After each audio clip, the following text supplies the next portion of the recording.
Welcome back to the Christion Kirkley Show, and today we're going to be talking about how to use debt to build wealth. Now, there are two types of debt. There's good debt and there is bad debt. Of course, you want to stay away from bad debt. You want to accumulate good debt to the amount that you can pay that back, to the degree that you can service that debt.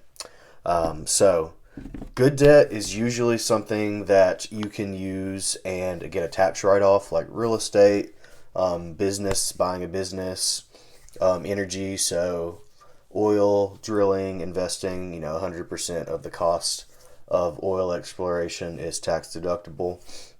Farming, most farming operations are tax deductible as long as you are farming for profit and not what the IRS considers a hobby farm.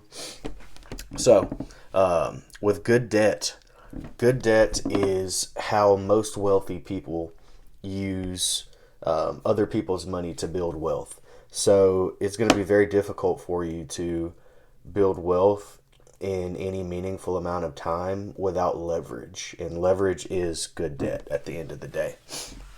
So bad debt, credit cards, cars, stay away from all that stuff. You want to take on good debt to fund your business adventures, your business activity, all those things. And then eventually you can do something what the wealthy do. It's called the buy, borrow, die method. You buy assets and you borrow from those assets tax-free. If I have a house that's worth $300,000 and I borrow against that house, I take out a loan for $200,000. Well, my interest is going to be 7% roughly right now. Versus if I made $300,000 or $200,000, the same amount that I borrowed, I would be paying probably 24 to 30% of that money. That's just federal. After all, state, everything like that, you'll probably be around 32, 33%. So 1/3 of your money is going back to the government if you earn that money. That's why the government almost penalizes the middle class in a way. It seems as the poor are let off the hook on a lot of things and have it easy in a lot of ways financially in terms of tax burden. And that makes sense because if you're poor, you can't pay a lot of taxes. Totally makes sense. I mean, it is what it is. But if you're wealthy, you can actually avoid a lot of taxes by putting your money into the things that the government wants you to. So real estate, farming, so energy, so oil, the three things that the government incentivizes: real estate, so housing, food production, farming, and energy production. This could be solar as well. The reason why you get tax benefits on those things is because there are things that are vital for national security. So smart strategy is you borrow to put your money into those things. You get tax write-offs, and then you can borrow from those assets. Like you can borrow from cattle.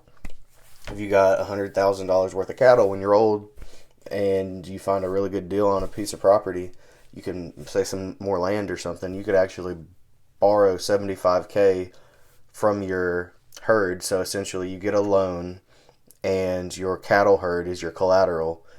A lot of these farm banks will do 75% of the 75% loan amount of the asset value. So for example, $100,000 in cattle value, you can take out a loan of $75,000. You can do the same thing with gold, 75%. It's called NAV, net asset value. And then you take that 75 and then you go buy a piece of land for $50,000, develop it a little bit, put another 10 to 20,000 in there. You sell it for $100,000 and make $40,000 profit, right? Or you buy it and get more cattle and then borrow again. But yeah, the great thing about real estate is you can borrow from it indefinitely and continue to avoid taxes. You can do something called a 1031 exchange, where you take a property and then you transfer the equity in that property into a new property. One example would be, let's say you have 5 single family houses that have $100,000 of equity in each one of them. You can actually 1031 exchange all 5 of those houses into one paid off fourplex and have a free and clear fourplex that's producing you, $4,000 a month, right? Cleared. Of course, and then you've got your property management and everything like that. But I do think that something that we need to do is change our mindset around debt. Debt is almost like fuel to your race car. And there's good fuel and there's bad fuel.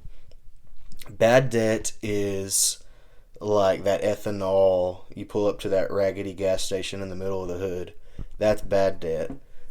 Good debt fuel is, NASCAR, freaking jet fuel, the stuff that the F-35 planes are flying on. That's good fuel. That's good debt, right? So there's different types of fuel. There's different types of debt. Fuel used incorrectly can be negatives. Debt used incorrectly can be negative. Taking on too much. So if you overfill your gas tank, you're going to start having some pour out. If you take on too much debt, you're going to start losing money. You're going to start having fuel, energy, money expend. Right? So we have to change the way that we think about certain types of debt. Not all debt is created equal. You have to go into debt to acquire certain things. If you want to buy a house, you need to go into debt. Unless you're freaking rich and saving every penny and you can save up $250,000 cash. Good luck with that. Good thing about debt is you can actually borrow it, have someone else pay off that debt, and then you keep the difference. That's the whole business of real estate investing. And then you can borrow from that asset continually. So that's the whole point of good debt, right? That's why it's so important. You buy assets, they go up in value over time, and then you can borrow from those assets tax-free, and then you don't have to pay back those loans whenever you die. One, if you have life insurance, the death benefit can pay off your estate if you play that correctly. Or two, you just don't pay it back, right? You just have to make sure that whenever you pass, all your debts will be covered by other assets, right? That way you're not screwing over your heirs. But yeah, that's the buy, borrow, die method. The rich use it all the time. There are tax benefits to this. There's something called a step up in basis. Go check that out. Investopedia has a really good article about it.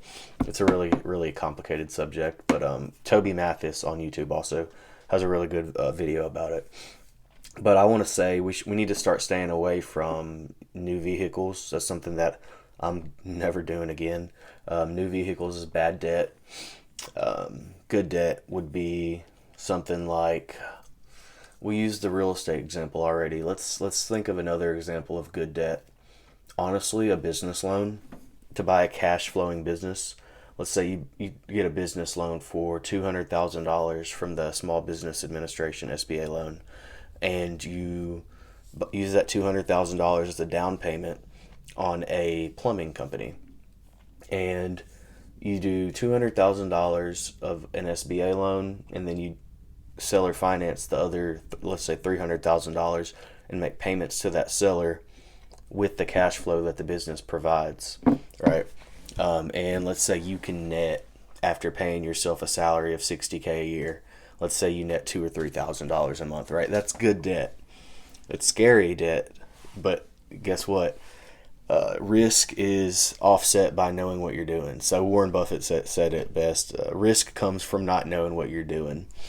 If I could go out and I could get a loan for $1 million to buy a failing apartment complex, that could either go really good or really bad, right? So certain times whenever you start taking on debt, it's like playing with fire.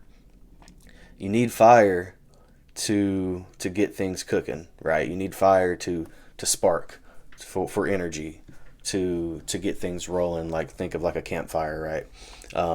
It's going to be really hard if you're trying to get that campfire lit and you just have a stick and a stone. But if you have gasoline, like lighter fluid, like we all grew up doing campfires and stuff, it was so much easier whenever someone just had lighter fluid. If not, you're sitting around there with paper and sticks, and maybe someone has a lighter and you're lighting a little napkin and throwing it in there with the sticks and stuff, and it just takes so much longer. That's the cash method. And then the good debt method, the leverage method, is you got your lighter, you throw your paper in there, and then you just throw lighter fuel on it. Don't throw on too much or you will burn yourself. Don't take on too much debt or you will burn yourself. That's all I got for today. Again, there's good debt and there's bad debt. Research the difference between the two. Be careful. Never risk more than you're willing to lose, and don't forget to enlighten and empower.